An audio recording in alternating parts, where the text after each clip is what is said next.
নমস্কার বন্ধুরা, আজকে আমি যেটা দেখব সেটা হলো ঈশ্বর কি তোমার প্রার্থনা স্বীকার করছেন বা শুনছেন। তুমি যে পথে এগোচ্ছ সেটা তোমার পক্ষে কতটা সঠিক, বা তোমাকে এখন কি করতে হবে। তো একটা গাইডেন্স আমি আজকে নিয়ে এসেছি। এটা জেনারেল রিডিং, যেখানে তোমার সাথে মিলবে সেটাকে রেখে বাকিটা তুমি বাদ দিতে পারো। আর এটা ছেলে মেয়ে, সমস্ত ধর্মের মানুষ, সমস্ত রাশির মানুষ এবং সমস্ত বয়সের মানুষের জন্য। আর অবশ্যই তুমি যদি ভিজিট করো ফার্স্ট টাইম এই চ্যানেলে, তো অবশ্যই সাবস্ক্রাইব করো, শেয়ার করো এবং লাইক তো করবেই, এটুকু তো আশা করতেই পারি, তাই না? তো চলো শুরু করি। ঈশ্বর কি তোমার প্রার্থনা শুনছেন? তুমি যে এত কঠোর যে প্রার্থনা করছো, এত যে কষ্ট করছো, বিশ্বাস রেখেছো, সেই প্রার্থনা কি ঈশ্বর শুনছেন? বা তোমার যে কাজ এখন আটকে আছে, যে কাজে তোমার এখন করা খুবই দরকার, তাই না? বা হেলথ রিলেটেড কোনো হয়তো ইস্যু আছে, সেখানে তোমাকে কি করতে হবে, তো সব কিছু নিয়েই একটা নিয়ে এসছি। The sweetness of life, bottom of the ডেকে আছে the sweetness of life, life's sweetness in content within rich passing moment. So be present to the beauty that life freely offers. Get into the habit of appreciation. You will soon notice the difference in it makes. দেখো জীবন কি সুন্দর কার্ডটা আছে না, একটা সুন্দর একজন মহিলা, তার সবুজ রঙের একটা পাখি এসছে, মনে হচ্ছে যেন হার্ট থেকে একটা ফুল বেরোচ্ছে, সবুজ পাখি। হার্ট চাকরার কালারই হচ্ছে তোমার গ্রিন, এবং এখানে পার্পেলও আছে। আমরা ক্রাউন চক্র বা যেটা আমাদের চক্র আছে সেটাকে আমরা পার্পেল কালার দেখি বা হোয়াইট কালার দেখি। তার মানে কি, তোমার মন যখনই শান্ত হবে, স্নিগ্ধ হবে এবং সব কিছু অতীতকে ভুলে যখন প্রেজেন্টে যখন জীবনটা অতিবাহিত করবে এবং আনন্দে থাকবে, তখনই তোমার কি করবে, তোমার বুদ্ধি কাজ করবে। দেখো আমরা অনেক সময় কী হয়, লাইফ কিন্তু খুব সুন্দর, অতীতের কিছু কষ্ট, অতীতের কিছু মুহূর্ত বা মোমেন্ট তোমার লাইফে এমনভাবে দাগ কেটে যায়, হয়তো ভোলা সম্ভব নয়। আমরা যতই বলি ভুলে যাও, ভোলা সম্ভব নয়, কিন্তু সেটাকে পাশে রেখেও তো জীবনটাকে বাঁচা যায়, জীবনটাকে এগিয়ে নিয়ে যাওয়া যায়। হয়তো তোমার এমন কোনো টক্সিক রিলেশন ছিল, বা হয়তো এমন কোনো প্রেমিক বা প্রেমিকা ছিল যার সাথে তোমার রিলেশন ছিল, সেই মানুষটা হয়তো তোমার পক্ষে সঠিক ছিল না, সেই জন্যই তো সেই জন্যই হয়তো ঈশ্বর বা ভগবান তোমাকে হয়তো তার জীবন থেকে সরিয়ে নিয়ে এসছে। এবার তুমি সে জীবনটাকে তোমার নিজের মতো করে, তোমার মনের সাথে, তোমার জীবনের সাথে যার ম্যাচ হবে, যার মানসিকতা ম্যাচ হবে, এমন পার্সনের সঙ্গে তুমি তোমার জীবন কাটাতেই পারো, তাই না? হয়তো তোমার হয়তো কোনো চাকরি বা কোনো ব্যবসাতে তুমি হয়তো সাফল্য পাওনি, তো ঠিক আছে, সেখানে তুমি নতুন করে সেটা শুরু করো। তুমি হয়তো অনেক ট্রাই করছো, অনেক চেষ্টা করছো ব্যবসাতে উন্নতি করার, ব্যবসাতে সাকসেস করা বা ক্যারিয়ার গড়ার, কিন্তু হচ্ছে না। তো ঈশ্বর তোমাকে বলছে, অতীতকে ভুলে প্রেজেন্টে সেটাকে থেকে তুমি চেষ্টা করে যাও।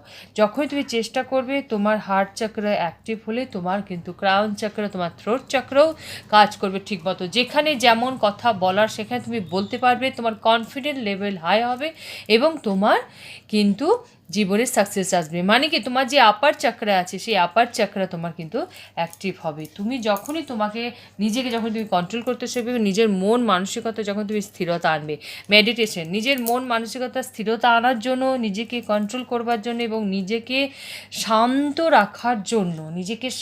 রাখার জন্য দরকার আছে মেডিটেশন। মানে কি, তুমি একদম একটা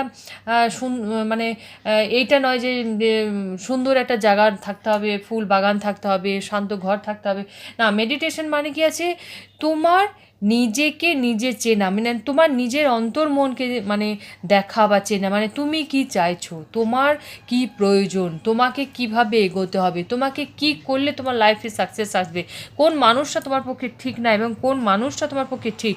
এই যে প্রেয়ার করতে পারো ঈশ্বরের প্রতি সাধনা। ঈশ্বর, তুমি যখন পুজো করতে বসছো, তুমি যে ধরনের মানুষ হও না কেন, পুজো করতে বসছো, কমসে কম আমাদের যেটা ধারণা, আমাদের যেটা চিন্তা ধারণা যেটা হওয়া উচিত, যে আমাদের যে 24 ঘন্টা যে একটা জীবন, যে একটা সার্কেল আমরা যে একটা দিনে অতিবাহিত করি, সেখানে আধ ঘন্টা অবশ্যই ঈশ্বরের জন্য থাকা উচিত। যে ঈশ্বর, যে ভগবান আমাদের প্রতিনিয়ত প্রোটেক্ট করে রাখছে এবং প্রতিনিয়ত উনি আমাদের অনেক বাঁচিয়ে রাখছেন এবং আমাদের জীবনকে সুন্দর করার চেষ্টা করছেন, সেই ঈশ্বরের জন্য তো আমাদের সময় রাখা দরকার।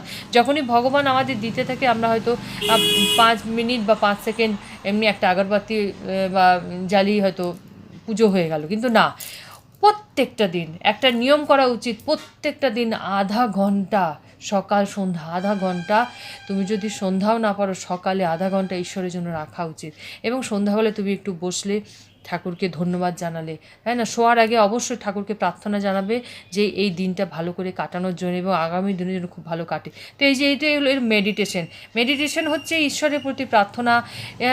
মন শান্ত হয়ে কোথাও বসো, তুমি হয়তো ধ্যানে মন লাগাতে পারছো, কিন্তু ঠিক আছে, তুমি শান্ত হয়ে কোথাও বসো, কারোর সাথে কথা বলার দরকার নেই, বা সুন্দর একটা গান শোনো, বাচ্চা মানুষের সঙ্গে, তুমি বাচ্চা ছেলে বা মেয়েকে যদি থাকে তার সাথে একটু খেলা করো, সময় কাটাও, সেটাও কিন্তু মেডিটেশন। বাগান করো, সেটাও একটা মেডিটেশন। বাগান তুমি নিজের মতো করে বাগান করো, শুকনো পাতা যেগুলো আছে সেগুলো পরিষ্কার করো, এটাও মেডিটেশন, এটাও এক ধরনের মেডিটেশন, তাই না?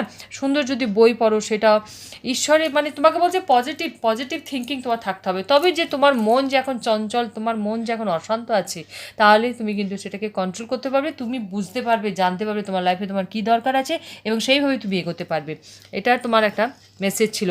Open to miracle. দেখো, সুন্দর একটা হাত এবং জ্যোতি আসছে। দেখো, মিরাকেল আমরা শব্দটা সবসময় শুনে থাকি, কিন্তু মিরাকেল সত্যি লাইফে অনেক সময় হয়েও থাকে। যেটা তুমি কল্পনা করতে পারছো না হয়তো, সেটা তুমি দেখলে তোমার লাইফে ভালো কিছু একটা হয়ে গেল। যখনই তোমার মন শান্ত থাকবে, যখনই তোমার লাইফে কিছু অ্যাচিভ করার, নিজের গোল, নিজেকে ভালো রাখার, নিজেকে ভালোবাসার কথা যখনই তুমি ভাববে, তোমার লাইফে মিরাকেল অবশ্যই হবে। কারণ আমি আগেও বলেছিলাম যে ঈশ্বর তাকেই কিন্তু সাহায্য করে যে নিজেকে হেল্প করে, যে নিজেকে ভালো রাখার চেষ্টা করে এবং আশেপাশে মানুষকেও ভালো রাখে, এবং প্রকৃতির সঙ্গে যে সময় কাটায় সুন্দর ভাবে, যে মন মানসিকতা যার সুন্দর থাকে, ভালো থাকে। খারাপ চিন্তা, খারাপ বই পড়া বা খারাপ কোনো গান শোনা, দুঃখের গান শোনা, কষ্টের গান শোনা, সবসময় খারাপ কাউকে বলা বা কাউকে অভিশাপ দেওয়া, এভিল মানে নেগেটিভিটি কাউকে তুমি দেবেও না, নেগেটিভিটি কাউকে নেবেও না। দেখো, ইউনিভার্সে একটা নিয়ম আছে, সেটা হলো যাকে তুমি যেমন দেবে, রিটার্নও তুমি সেরকম পাবে। যেটা তুমি দেবে সেটা কিন্তু রিটার্ন তুমি পাবে। তুমি যদি কাউকে অভিশাপও দাও, সেই অভিশাপ কিন্তু তোমাকেও কিন্তু ফিরে আসবে। এটা নয় যে তুমি অভিশাপ দিলে তার কাজে হয়ে গেল, তুমি নিশ্চিন্ত হয়ে গেলে, না। অভিশাপ যেমন দেবে, অভিশাপ তেমনি ফিরেও আসবে। তো সে তুমি আশীর্বাদ করবে, মানুষকে ব্লেসিং দেবে, ভালো কথা বলবে, ভালো কথা গান শুনবে, ভালোভাবে মানুষের সঙ্গে মেলামেশা করবে, তাহলে দেবে কিন্তু ভালো জিনিসটা তুমি অ্যাট্রাক্ট করবে। পজিটিভ বলবে, পজিটিভ থাকবে, তুমি পজিটিভ অ্যাট্রাক্ট করবে। নেগেটিভিটি যখনই তুমি ছাড়তে থাকবে, কিন্তু নেগেটিভ তুমি সেটা কিন্তু নেগেটিভ তুমি অ্যাট্রাক্ট করবে। তো নেগেটিভ থেকে দূরে থাকো, পজিটিভিটিকে তুমি স্বীকার করো। তো এটাই বলছে, when your hand, your mind and your heart are completely open, this is when magic begins to happen. Drop all presumption and be open to miracles. দেখো, যখনই তোমার মন মস্তিষ্ক যখনই তোমার ভালো হবে, আমি যে মেসেজগুলো যে বললাম, তখনই তোমার লাইফে মিরাকেল হবে। মানে কি, তোমার লাইফে মিরাকেল তখনই হবে যখন তুমি নিজেকে প্রস্তুত করবে। তো এটা একটা রিডিং ছিল তোমার জন্য। এবার দেখি 13 থেকে কি আসছে। 13 থেকে মেসেজ আমি একটা নিচ্ছি, দেখিনি কি আসছে, কি মেসেজ তোমার জন্য আসছে। The tower, the lovers, the emperor. দেখো, আর 8 অফ সোর্স। এখন যে তোমার যে এখন স্টাক যে মোমেন্ট, যে মুহূর্ত যেটা আছে, সেটা কখন সরবে? এই যে টাওয়ার, এই যে টাওয়ার মুভমেন্ট যেটা আছে, যে টাওয়ার মুভমেন্ট তোমার শেষ হতে যাবে, মানে শেষ হয়ে যাবে, মানে সেটা কি, মানে তোমার লাইফে যে এখন স্টাক হয়ে আছো যে লাইফে, যখনই তুমি তোমার লাইফে পজিটিভিটি আনবে, তোমার যে তোমার সুইটনেস মন, তোমার মন মানসিকতা যখনই পরিবর্তন আনবে, তখনই যে তোমার লাইফ থেকে টাওয়ার এবং স্টাক যে ফিল করে আছো সেটা কিন্তু সরে যাবে, এবং তুমি নিজেকে এম্পারার ফিল করবে, এবং তুমি এম্পারারের সিচুয়েশনে চলে আসবে, এবং দ্য লাভার্স মানে কি, তুমি প্রেমও অ্যাট্রাক্ট করবে। মানে তুমি যদি কোনো রিলেশন চাও বা বিয়ে করতে চাও, হ্যাঁ, তুমি যদি কোনো প্রপার্টি কিনতে চাও, বা তুমি যদি কোনো পদে, মানে তুমি যদি চাকরিতে যদি উন্নতি চাও, মানে তুমি প্রমোশন চাইছো, হয়তো আটকে আছে, তুমি সেগুলোকে অ্যাট্রাক্ট করবে। তো এটা একটা খুব সুন্দর একটা রিডিং। দেখি অ্যাঞ্জেলের তরফ থেকে তোমার কী আসছে, অ্যাঞ্জেলের তরফ থেকে মেসেজ কী আসছে দেখে নিই। Angel of divine time. দেখো অনেক কিছু কাজ বা অনেক কিছু এমন ঘটনাও ঘটে থাকে যেটা ডিভাইন টাইমিং তো থাকে, কিন্তু ডিভাইন টাইমিং যেটা আছে সেটা কি, সেটা দেখে ভয় পেও না যে অনেক লেট হবে, না, ঈশ্বর যখন যাকে যেটা দেওয়ার অবশ্যই দেবে, এবং তার জন্য একটু ধৈর্য ধরতে হবে, কিন্তু তুমি ডেফিনেটলি তুমি কিন্তু সাকসেস পাবে। এবং তোমার জন্য ব্লু লেস অ্যাগাটে কিন্তু খুব ভালো একটা স্টোন, এটা তুমি ক্রিস্টাল ইউজ করতে পারো। আর এখানে একটা লাস্ট টাইমে একটা কথা বলবো, দেখো আমি রুদ্রাক্ষ নিয়ে আমি কোর্স করাই, মানে কি আমি পড়াই, রুদ্রাক্ষ আমি বিক্রি করি না। অনেকে আমাকে বলে যে রুদ্রাক্ষ আপনি দেন, কীভাবে পাবো না পাবো। আপাতত আমি কোনো এখন প্রোডাক্ট বিক্রি করি না, না ক্রিস্টাল না রুদ্রাক্ষ। যখন আমি করব অবশ্যই সেটা আমি অ্যানাউন্সমেন্ট করে দেবো এবং জানিয়ে দেবো। রুদ্রাক্ষ কিনতে গেলে তুমি যেমন যেখানে পুজোর জিনিস পাওয়া যায় সেখানেও খোঁজ করতে পারো, বা যেখানে ক্রিস্টাল স্টোন রাখে তারাও অনেক সময় রুদ্রাক্ষ রেখে থাকে, এবং অবশ্যই সেখান থেকে রুদ্রাক্ষ বা কোনো স্টোন যখন কিনবে তার সঙ্গে একটা সার্টিফিকেট দেয়, সেটা অবশ্যই নেবে, তো সেটা তোমার অরিজিনালিটি একটা গ্যারেন্টি থাকে। তো আশা করি এই রিডিং ভালো লেগেছে, এইভাবে সঙ্গে থেকো, ভালো থেকো, থ্যাংক ইউ।